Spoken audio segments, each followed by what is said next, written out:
활기찬 에너지를 나눠드릴 활력맨 아비우 권대희입니다. 안녕하세요, 이지영입니다. 네, 오늘 우리가 알려드릴 질환 바로 척추 디스크인데요. 네. 많은 분들 남녀노소 불문하고 앓고 있는 질환이기도 해요. 네. 대표적인 국민 질환이라고까지 말할 수 있을 것 같아요. 네, 정말 많은 분들이 고생을 하신다고 해요. 그래서 네. 오늘 이 시간 저희가 준비를 했는데요. 바로 척추 디스크의 비수술적인 치료법이라는 주제로 이야기를 나눠보도록 하겠습니다. 도움 말씀 주실 분 모셨습니다. 새바른병원의 정성삼 원장 나오셨습니다. 원장님 환영합니다. 환영합니다. 안녕하세요. 네, 어서 오세요. 네, 좋은 말씀 부탁드리겠습니다. 자, 오늘 척추 질환에 대해서 이제 알아볼 텐데요. 척추 질환하면 먼저 떠오르시는 게 뭐? 그렇습니다. 디스크, 네. 허리 디스크일 디스크. 것 같습니다. 네네. 허리 디스크라는 게 어떤 건지, 어떤 질환인지부터 알아볼까요, 원장님? 네, 허리 디스크라고 하는 것은 이제 구조물을 얘기하는 겁니다. 척추뼈와 뼈 사이에 우리 몸에 체중을 지탱하는 구조물이 있는데요. 그걸 네. 디스크라고 그러죠. 그 디스크의 퇴행성 변화가 오거나 나이가 드셔서 혹은 이제 외력이나 스트레스가 가해져서 디스크가 약해지면 그 부분이 터져서 뒤로 나오게 됩니다. 그렇게 네. 되면 이제 디스크 내 압력이 올라가고 뒤로 지나가는 신경을 누르기 때문에 통증이 발생하는 거죠. 그래서 네. 그림을 보면서 조금 설명을 드리면 네. 두 가지 구조로 되어 있습니다. 안쪽에 이제 수액이라는 구조가 있고요. 네. 이것은 말랑말랑한 젤리 같은 겁니다. 충격을 흡수하는 구조고요. 네. 바깥쪽에 둘러싸고 있는 구조물이 이제 섬유륜이라는 구조인데 네. 저게 좀 딱딱한 플라스틱 같은 구조라고 생각하시면 되겠습니다. 네. 그래서 저 그림에서 보듯이 퇴행성 변화가 진행이 되거나 외력이 가해지면 안쪽에 있는 수액이 바깥쪽으로 조금씩 흘러나와서 결국에는 바깥쪽으로 이렇게 흘러나오게 되죠. 터져 나오게 되면 뒤쪽에 신경을 누르기 때문에 오른쪽 그림에서처럼 하지 방사통, 그러니까 엉치부터 무릎에서 이제 다리 끝까지 저리는 통증이 발생되는 것이 이제 허리 디스크라고 생각하시면 되겠습니다. 네. 그래서 이건 MRI 사진인데요. 정상적인 MRI 사진에서는 이렇게 디스크 구조가 이제 하얗게 보입니다. 네. 하얗게 보이는 것은 이제 물을 많이 머금고 있어서 그렇습니다. 수분이 충분하게 되면 탄력성을 잘 유지한다고 보시면 되겠고요. 이런 디스크들은 이제 건강한 디스크는 하얗게 보인다 이렇게 생각하시면 되는데 이렇게 퇴행성 변화가 오게 되면 디스크 색깔이 이렇게 까맣게 변합니다. 네네. 이런 걸 이제 변성된 디스크라고 얘기를 네. 합니다. 네. 그래서 이렇게 디스크가 까만색으로 변하게 되면 이렇게 하얀 정상적인 디스크보다 외력에 약한 거죠. 그래서 스트레스를 정상적으로 흡수를 못하는 거죠. 네. 이런 상태에서 계속 외력이 가해지거나 무리를 하시거나 아니면 이제 갑자기 이제 사고를 당하시게 되면 디스크가 터져서 뒤쪽으로 빠져나오게 되는데 이 맨 오른쪽 그림처럼 디스크가 일부가 터져서 뒤쪽으로 나온 걸 볼 수가 있습니다. 이 네. 하얗게 내려가는 게 신경인데요. 네. 네. 네. 디스크가 나오게 되면 이렇게 신경을 막아버리죠. 이렇게 신경을 막아버리기 때문에 극심한 통증을 유발하게 되는 것이 이제 디스크 탈출증이라고 그럽니다. 네. 그런 질환이 되겠습니다. 네, 허리가 아프면 허리 디스크로 생각할 정도로 정말 많은 분들이 고생을 하시는데요. 네. 그런데 또 하나 척추관 협착증이라는 질환도 있다고 들었습니다. 어떤 건가요, 원장님? 네, 척추 디스크 탈출증은 이제 보통 30대, 40대 조금 비교적 젊은 연령층에 소발하는 질환인데요. 네. 척추관 협착증이라는 병은 이제 주로 50대에서 60대 조금 나이 드신 분들한테 소발하는 질환입니다. 네. 디스크가 나이가 드시면 이렇게 그 허리가 약해지시는데 허리가 약해지면 우리 몸에서 허리를 조금 튼튼하게 받쳐주려는 노력을 하게 됩니다. 네. 대표적인 게 이렇게 뼈를 굵게 만들어서 허리를 조금 받쳐주려는 노력을 하게 되는데 그런 거와 더불어서 인대 같은 것이 같이 굵어지는데 그러니까 굵어지는 건 좋은데 신경이 지나가는 관을 좁히는 게 문제겠죠. 네. 그래서 관이 좁아지면서 신경 다발이 눌려서 증상이 발생하는 것이 이제 척추관 협착증입니다. 네. 그림을 보시면 왼쪽에 위쪽에 보시면 정상 척추관을 나타낸 것인데요. 앞에 하얀 게 디스크고요. 이렇게 보시는 게 노란 게 이제 신경입니다. 신경이 지나가는 이 길이 척추관이라고 그러는데요. 정상 척추관은 이렇게 초록색으로 표시된 것처럼 신경이 지나가고도 남을 만큼 충분한 여유 공간이 있습니다. 네. 그렇게 해서 이제 여유 공간 속에서 우리 몸이 움직일 때마다 신경이 움직이는 그런 구조로 되어 있습니다.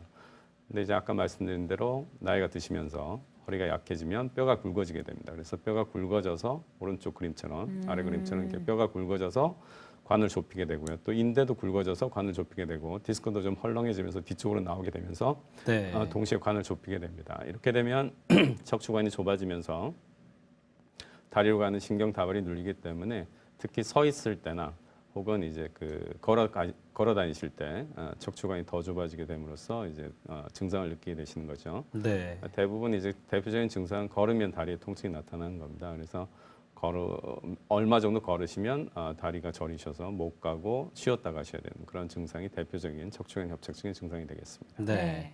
이 협착증 증상이 나타나는 질환을 육안으로 또 확인할 수 있을까요?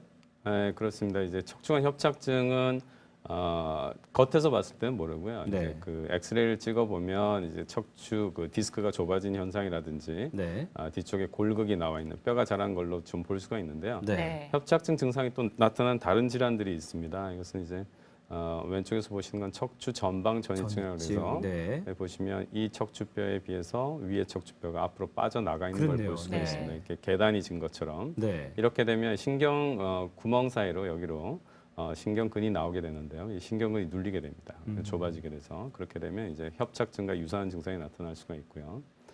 또 한 가지는 척추 측만증이라는 게 있습니다. 이것은 허리가 이렇게 옆으로 휜 걸 얘기합니다. 이렇게 예. 휘게 되면 휜 반대 방향 쪽에 요 신경이 나오는 구멍이 좁아지기 때문에 여기에 신경공 협착이 와서 척추관 협착증과 비슷한 증상이 일어날 수가 있습니다. 네. 네.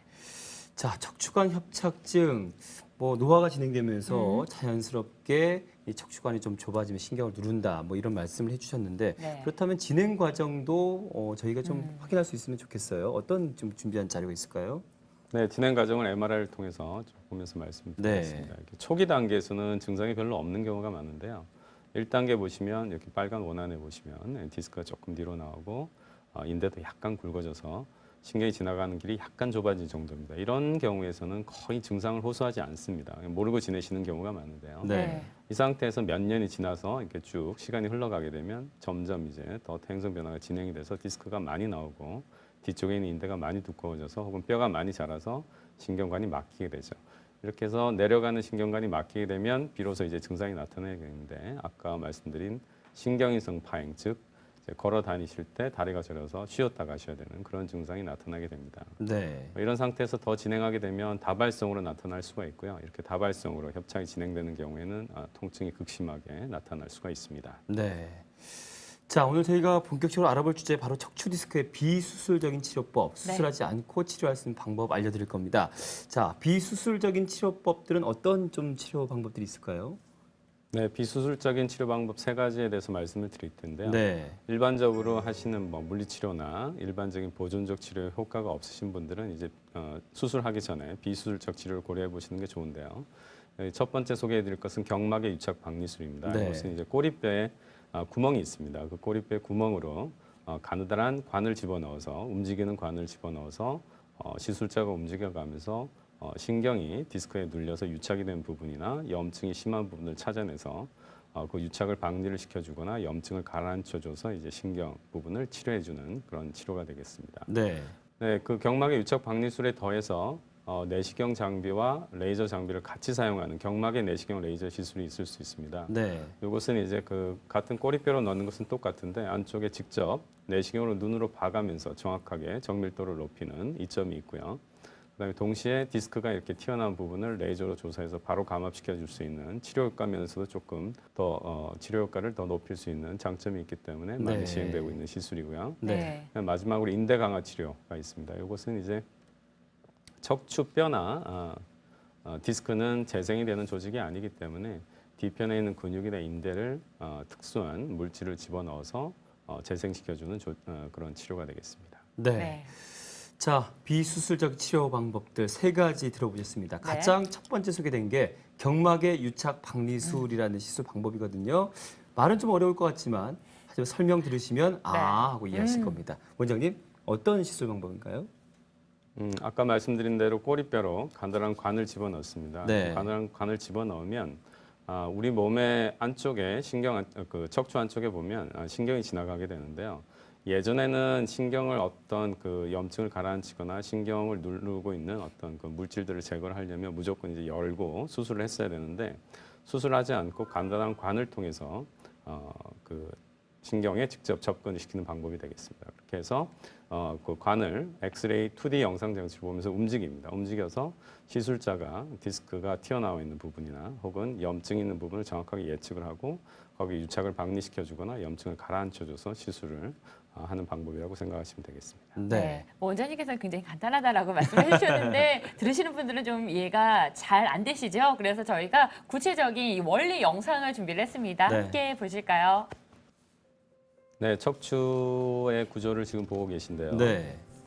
저렇게 꼬리뼈에 구멍이 있습니다. 네. 그 구멍으로 이제 간단한 관을 집어넣게 되는데요. 이렇게 보통 일반적으로 유착이 있는 부분에 통증이 있게 됩니다. 그래서 관을 집어넣어서 저렇게 2D 영상 장치를 보면서 유착이 있는 부분까지 정확하게 관을 올려서요. 네. 저렇게 왔다 갔다 하면서 기계적으로 유착을 방지를 해주기도 하고요. 유착이 있는 부분에 집중적으로 유착 방지 물질을 뿌려서 유착을 녹이거나 아니면 염증을 가라앉혀주는 물질을 저렇게 그 부위에 주입을 함으로써 염증도 가라앉혀주는 그런 두 가지 시술을 동시에 하는 것이 이제 경막의 유착 방리술이 되겠습니다. 네. 자, 경막의 유착 방리술. 어떤 분들이 받으면 이 시술 방법이 아주 탁월한 효과를 발휘할지 네. 궁금해지는데요. 어떤 분들이 이 시술 방법 보통 하게 되나요? 네, 허리 디스크가 있으신 분들 네. 혹은 이제 척추관 협착증이 있으신 분들 가능하고요. 그다음에 이제 예전에 수술을 받았던 분들 중에 수술은 잘 되었는데도 불구하고 계속 통증이 남아 있으신 분들이 있습니다. 이런 네. 경우에 이제 신경 주변에 유착이 있는 경우가 많습니다. 유착이라는 건 이제 그 우리가 몸을 수술하고 나면 그 접착제 같은 게 나와가지고 이제 네. 붙이게 되는데 신경도 이렇게 들어붙게 됩니다. 몸 안에서 들어붙어 있는 그런 상태를 유착이라고 그러는데요. 네. 그게 이제 신경을 당기기 때문에 통증이 일어나게 됩니다. 그런 부분을 방리할 때 경막의 유착 방리술을 사용할 수가 있습니다. 네. 그리고 이제 그 간혹 이제 나이 드신 분들이 척추 골절이 일어날 수가 있으나 골다공증이 있으신 분들 그런 분들한테도 척추 성형술을 경막의 신경 방리술을 시행할 수가 있게 되겠습니다. 네. 네. 그러니까 증상에 맞게 또 치료가 가능해지는 것 같은데요. 네. 이 경막의 유착 박리술 치료 후에 좋아진 사례를 좀 살펴보도록 하겠습니다, 네. 원장님. 네, 우선 그림을 보면서 설명을 해드리겠습니다. 네. 젊으신 분이신데요. 네, 30세 된 여자 환자분 네. 젊으셨던 분인데요. 8개월 전부터 허리 통증이 있으셨고요. 무거운 물건을 들다가 갑자기 통증이 심해져서 내원하셨습니다. 네. 왼쪽 그림을 보시면 위쪽에 있는 그림이 시술 전에 체열 사진입니다. 이 체열 사진은 사람의 체온을 알아보는 그런 네. 객관적으로 나타내는 사진이 되겠는데요. 통증이 있을 때는 체온이 이렇게 떨어지게 됩니다. 그래서 파란색 부분이 많이 증가하게 되는 네네. 그런 걸 볼 수가 있습니다. 발도 잘 안 보이고요. 네. 그래서 그 이분한테 이제 경막의 유착 박리술을 시행해 드렸고요. 통증이 좋아지면서 시술 후에 찍은 사진을 보면 체온이 많이 증가한 것을 알 수가 있겠죠. 통증이 바로 좋아지셨고요. 일상생활이 가능해졌던 그런 좋은 사례가 되겠습니다. 네. 네. 자, 좀 전에 그 사례자도 보니까 젊으신 분이시고 네. 여성분이셨는데 사실 젊은 분들 중에는 직장 생활도 바쁘고 시간이 없어서 사실 뭐 허리 아프다 해서 수술 이렇게 좀 크게 받는 것 같은 게 부담 느끼시잖아요. 그렇죠. 네. 근데 절대 그렇게 하지 않는 수술하지 않고 치료할 수 있는 방법 좀 전에 아까 경막 유착 박리술이었습니다. 네. 아마 지금 이 소개를 드리면서 사례도 함께 들으시면서 내 사례도 되는 것 같고 내 얘기인 것 같고 네. 또 그래서 추가적으로 또 궁금한 게 생기실 수 있습니다. 맞아요. 지금 아래 하단에 저희 상담 전화번호 나가고 있거든요. 전화 주시면 저희가 성심성의껏 답변해 드리겠습니다. 네. 자, 지금 척추는 비수술적인 치료법 중에 첫 번째 경막 유착 박리술까지는 들었는데요. 다음에 볼 게 말이 어렵는데요. 경막의 내시경 레이저 시술 방법. 네, 어려워요. 네. 원장님 어떤 시술 방법인가요? 네, 그 원리는 경막의 유착 박리술이랑 같습니다. 네. 고리뼈로 간단한 관을 넣어서 치료하는 것은 같은데요. 아까 그 경막의 유착 박리술에다가 레이저랑 내시경 장비를 같이 넣었다고 생각하시면 되겠습니다. 예. 그래서 내시경을 이용하는 이유는 직접 안을 들여다보면서 수술과 같은 이렇게 효과를 얻게 되는 그런 부가적인 효과 때문에 내시경 장비를 쓰는 건데요. 내시경을 안을 직접 들여다보면서 진단을 같이 할 수 있다는 장점이 있습니다. 그래서 MRI에서도 잘 보이지 않는 병변까지 눈으로 직접 보고 치료할 수 있다는 장점이 있고요. 네. 그다음에 디스크라든지 이런 것들이 보이면 그냥 기계적으로 박리하는 것이 아닌 레이저로 조사를 해서 디스크를 그 자리에서 같이 감압해 줄 수 있는 치료 효과를 조금 더 높일 수 있다는 장점이 있는 것이 이제 경막의 내시경 레이저 시술이 되겠습니다. 네. 보다 정확성이 높아질 것 같다라는 생각이 듭니다. 그럼 구체적으로 어떤 분들이 시술을 받으면 맞아요. 좋을까요? MRI 검사를 하셨는데 통증은 있는데 잘 원인이 밝혀지지 않은 이제 요통이 있으신 분들이라든지 네네. 아니면 척추관 협착증이 있으신 분들, 그리고 디스크로 수술을 받으셨는데 계속 통증이 남아 있으신 분들, 그리고 이제 그런 분들 중에 이제 신경 유착에 의한 경우가 많은데요. 유착이 있어서 허리 통증을 호소하시는 분들, 그리고 다리가 저리는 좌골신경통 환자분들에게 시술 대상이 되겠습니다. 네. 네. 자, 어떤 분들이 받으면 이 방법이 좋은지 들으셨죠? 네. 본인에게 해당이 될 수 있는 부분이니까 저희가 더욱더 이해를 돕기 위해서 원리 영상 준비했습니다. 함께 네. 보시죠. 네, 저렇게 꼬리뼈에 구멍을 통해서 들어가게 되는데요.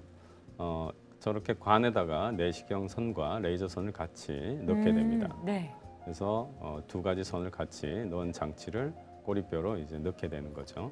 안쪽으로 들어가서 쭉 보게 되면 저기 노랗게 보이는 것이 이제 신경입니다. 신경을 따라서 쭉 보면서 신경이 눌려 있는 데를 확인하게 되고요. 저렇게 디스크가 튀어나와 있으면 레이저를 조사를 해서 디스크를 그 자리에서 감압을 해주기도 하고요. 그다음에 막혀 있는 부분은 기계적으로 감압을 한다든지 유착을 방지해주고, 염증 있는 부분은 그런 염증이 가라앉히는 물질을 안쪽으로 주입을 해서 염증까지 가라앉혀줄 수 있는 그런 시술이 되겠습니다. 네, 영상을 보니까 이해가 좀 쉽게 되는 것 같습니다. 참 장점이 많은 그런 시술법인 네, 것 맞아요. 같은데요. 이 시술로 좀 호전이 된 환자분들이 굉장히 좀 많을 것 같아요. 네. 몇 가지 좀 사례를 들어주시죠. 네, 두 가지 사례를 말씀을 드리겠습니다. 예, 이분은 54세 된 여자 환자분이었고요. 10년 전부터 허리가 조금씩 아팠었는데 3개월 전부터는 이제 엉치와 다리가 아파서 이제 병원을 방문을 하셨습니다. 방문하셔서 MRI를 찍어보니까 왼쪽 그림처럼 여러 군데 다발성으로 이렇게 네. 협착이 진행된 것을 볼 수가 있습니다. 그래서 이분한테 경막에 내시경 레이저 시술을 권했고요. 내시경 레이저 시술을 통해서 막혀 있는 부분을 좀 뚫어주고요. 염증이 있는 부분을 가라앉혀주고 유착을 좀 방지를 좀 시켜드렸습니다. 시술 후에 통증이 많이 좋아지셨고요. 허리도 바로 피시게 됐고 매일 운동도 할 만큼 회복이 되셨다고 좋아하셨던 분인데 좋은 사례가 되겠습니다. 그리고 이제 다음 사례는 55세 된 남자 환자입니다. 네. 이분은 그림에서 보시다시피 3년 전에 한번 수술을 받으셨습니다. 수술했던, 네, 수술을 받으셔서 이게 나사가 넣어진 것을 볼 수가 네, 있는데요. 수술 뒤에 한동안 잘 지내시다가 3년 후에 다시 통증이 재발했습니다. 근데 MRI를 다시 찍어보니까 특별한 원인이 없다 그러고 원인을 네. 못 찾겠다 그래서 참 답답해하셨던 분인데요. 이분한테 이제 경막에 내시경 레이저 시술을 시행하기로 결정을 했고 내시경으로 안쪽을 직접 들여다보니까 역시 원인은 유착이었습니다. 그래서 신경이 유착된 부분을 확인할 수가 있었고요. 그런 부분을 유착을 방리를 시켜주고 염증을 가라앉혀서 치료했던 사례인데 네. 이렇게 막 통증이 심하셨는데요. 치료받고 나서 통증이 좋아지시면서 정상적으로 사회생활이 가능해지셨던 좋은 사례가 되겠습니다. 네. 네. 앞서 보신 사례들이 추간판 탈출증이 있었고요. 또 척추관 협착증을 앓고 계신 분들이 이 경막의 내시경 레이저 네. 시술을 통해서 많이 좋아지셨답니다. 네. 그런데 진짜 과거에 수술하셨던 분들이 수술하면 좋아져야 될 텐데 네. 오히려 통증이 계속되는 것 때문에 아마 지금 방송 보시면서도 좀 좋은 방법이 없을까 네. 이런 생각 하실 궁금해하실 겁니다. 것 같아요. 네. 네. 지금 아래 하단에 저희 상담 전화번호 나가고 있거든요. 전화 주시면 저희가 원장님 연결해서 전화를 상담 전화를 아주 성심성 있게 답변해 드릴 겁니다. 네.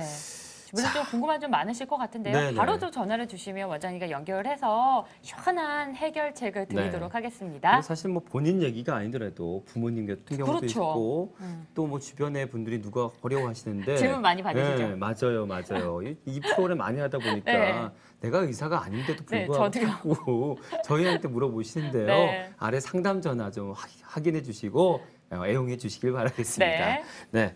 자, 마지막 비수술 치료 방법이네요. 네. 인대 강화 치료입니다. 네. 인대 강화 치료 어떻게 드립니까? 인대를 강화한다. 좋은 것 같아요. 그러니까요. 뭔가 근본적인 치료가 될 것 뭔가 같아요. 운동도 되는 것 그러니까요. 같고 좀 힘을 좀 실어주는 것 맞아요, 같은 맞아요. 치료법인 것 같은데요. 네, 어떤 분들이 치료를 받아야 효과가 좋은지요?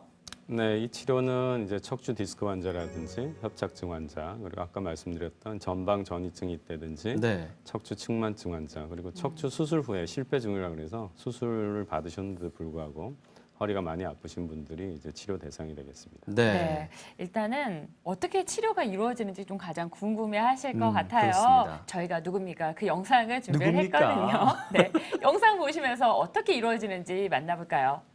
네, 수술방 안에서 시행을 하는 것은 이제 무균적으로 시행하기 위해서 하는 거고요. 이제 네. 주사 치료로 생각하시면 되겠습니다. 주사를 하는 물질은 세 가지가 있는데 고농도 포도당을 쓰는 경우가 있고요. 네. 본인 혈에서 그러니까 본인 피에서 뽑은 혈장 속에 있는 재생인자를 사용하는 경우도 있고요. 또 한 가지는 PDRN이라 그래서 송어나 연어에서 추출한 인공적으로 추출한 이제 DNA 물질을 사용하는 경우가 있습니다. 네. 야, 저 분명히 원장 선생님께서 그 무균 처리를 하기 위해서 네. 수술방으로 진행한다고 했는데 불구하고 네. 보신 분들은 또 워낙에 또 어, 미드 그쵸. 또 뭐 의학 드라마를 많이 보셔서 파란색 선생님이 마스크 쓰고 있으면 또 겁이 많아요. 그러니까 수술하는 줄 알고 네. 이제 수술이 아니고요. 네. 시술을 하는 네, 겁니다. 간단한 시술 그렇습니다. 그런 치료법입니다. 그 중에 네. 하나가 바로 인대 강화 치료 방법이었어요. 네. 인대 강화 치료 특징 좀 살펴볼까요, 원장님? 네, 인대 강화 치료는 이제 무엇보다도 간단하다 이렇게 생각하시면 되겠고요. 네. 그 원리는 이제 그 아까 말씀드렸듯이 척추의 디스크라든지 척추뼈는 재생이 되는 조직이 아닙니다. 그래서 네. 그런 조직을 재생할 수 없기 때문에 뒤편에 있는 근육을 재생을 시킵니다. 근육과 인대를 재생을 시켜서 뒤쪽에서 척추뼈를 잘 잡아줌으로써 통증을 좀 해결하고 척추를 튼튼하게 해줘서 척추의 질환을 근원적으로 좀 해결할 수 있다는 장점이 있는 있는 방법이 되겠습니다. 네. 그래서 당뇨나 고혈압 환자 이런 분들도 간편하게 주사 치료로 시행을 받을 수가 있고요. 그래 무엇보다도 이제 회복이 빠르기 때문에 바로 시술한 뒤에 바로 퇴원하셔서 일상생활로 바로 복귀할 수 있다는 큰 장점이 있는 치료입니다. 네. 그동안 이 척추 건강 때문에 많은 분들이 좀 고생을 하셨을 것 같은데 맞아요. 오늘 저희와 함께 하시면서 어느 정도는 해결이 되셨을 것 같습니다. 네. 척추 디스크의 비수술적인 치료법들이 이렇게나 다양하고 많은데요. 다시 한번 저희가 여러분들을 위해서 정리를 한번 해드리도록 하겠습니다. 네. 원장님. 뭐 어떤 치료 방법이 있어요? 오늘 세 가지 정도 치료했죠. 네, 세 가지를 주셨죠? 말씀을 네. 드렸는데요. 첫 번째로 이제 경막의 신경 박리술, 혹은 네네. 경막의 유착 유착 박리술이라는 방리술. 시술법을 소개를 해드렸고요. 그 장비에다가 레이저 장비와 레이저선을 같이 사용하는 경막의 내시경 레이저 시술. 네. 그리고 뒤편의 근육을 강화를 시켜서 간접적으로 허리를 튼튼하게 해주는 이제 인대 강화 치료 네. 이 세 가지를 말씀드렸습니다. 그렇습니다. 네. 이 모든 이 시술법들이 굉장히 시간도 짧고 네. 효과도 굉장히 크다라는 점 여러분 좀 기억하셨으면 좋겠습니다. 네. 자, 그렇다면 사실 뭐 완병의 근원이 참 뭐 건강 같은 거를 보면은 좀 미리 예방하는 게 좋지 않습니까? 그렇죠. 네. 뭐 미리 또 이렇게 예방하지 않고 또 저 일이 또 하시고 나서 수습하려 그러면 힘들잖아요. 네. 비용도 많이 들고. 네. 그렇다면 척추 건강은 평소에 어떻게 관리하는 게 좋은지 원장님께 네. 생활 습관이라든지 좀 여러 가지 좀 얘기 좀 들어볼까요? 네, 전문가의 네. 의견을 좀 듣고 네. 싶네요, 원장님. 네. 어떤 방법들이 있을까요? 네, 가장 중요한 것은 이제 좀 잘 쉬어주는 것이라고 말씀을 드리고 싶은데요. 네. 휴식이 굉장히 중요합니다. 왜냐하면 척추 질환이 딱 처음 시작이 될 때 사인이 오게 됩니다. 그게 네. 통증으로 오게 되는데요. 대부분 처음에 통증이 오게 되면 대수롭지 않게 넘기는 것이 보통입니다. 일반적으로. 근데 그런 사인은 여러분들 몸을 쉬라는 사인입니다. 그래서 쉬어준 특히 이제 밤중에 디스크라든지 이런 디스크가 상처를 받았다든지 뼈에 상처를 받으면 이런 회복 작용이 밤중에 일어나게 됩니다. 밤에 주무시는 동안.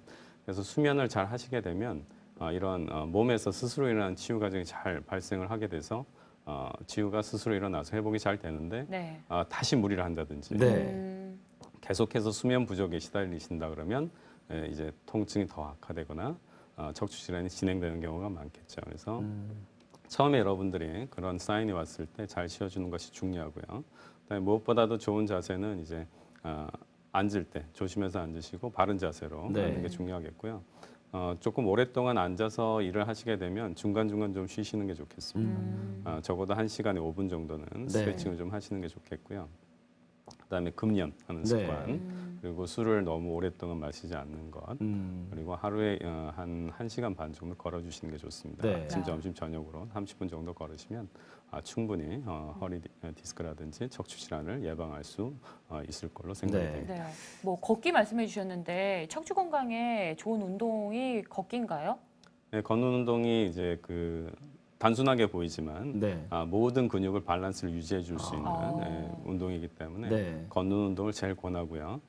그다음에 지금 하실 수 있는 운동은 수영이 좋습니다. 수영이요? 수영이 좋긴 좋은데 수영을 또 싫어하는 분들도 네. 있기 때문에 네. 그리고 이제 겨울에는 좀 무서워서. 하기 네. 맞아요. 힘들기 때문에 일단 걷는 운동을 주로 하시고요. 음. 특히 허리가 나쁘신 분들은 그 헬스장에 가서 이제 웨이트를 하는 것, 특히 네. 이제 뭐 역도를 든다든지 이런 것들은 하시면 안 됩니다. 그리고 네. 허리를 굽혔다 폈다 하는 운동도 피하셔야 되거든요. 이런 것들은 이제 트레이너랑 잘 상의해서 네. 하셔도 되는 운동과 네. 하시지 말아야 될 운동을 구분해서 하시는 것이 중요하겠다고 생각이 듭니다. 네, 아까, 운동을 좀 꾸준히 네. 하되 자극을 줘서는 안 된다는 맞습니다. 말씀이시죠? 네. 아까 말씀 중에 되게 보니까 남성분들 그 흡연하는 게 이게 척추 건강에 그렇게 안 좋은지 새삼 네. 알게 됐어요. 네. 보통 그 직장인분들은 점심 시간에 하루 종일 오전 내내 이제 네. 앉아서 사무 보시다가 네. 점심 먹고 나셔서 꼭 모여가지고 그렇죠. 삼삼오오 모여가지고 너구리를 잡잖아요. 그렇죠?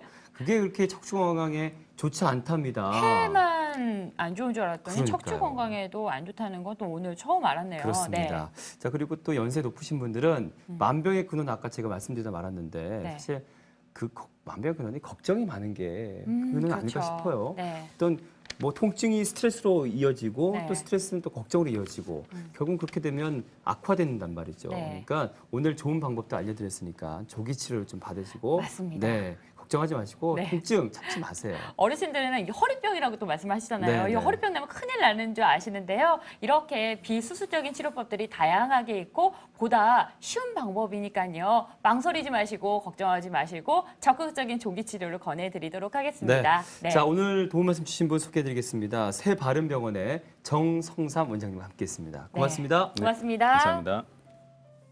네, 저희가 어렸을 때부터 네. 선생님들이 참을성들을 굉장히 추천을 많이 네, 해주셨잖아요. 참는 게 잘하는 거라고 그러시죠. 네, 예. 그런데 이 병에 있어서는 많이 참으시면 안 될 것 같습니다. 여러분, 몸 건강은요, 건강할 때 지키는 게 가장 훌륭한 방법이겠죠. 네. 참지 마시고 바로 전문의와 상담 받으시기 바랍니다. 네, 활력민들 역시 통증 참지 맙시다. 아비요! 좋은 기운 쏘면서 물러갑니다. 고맙습니다. 고맙습니다.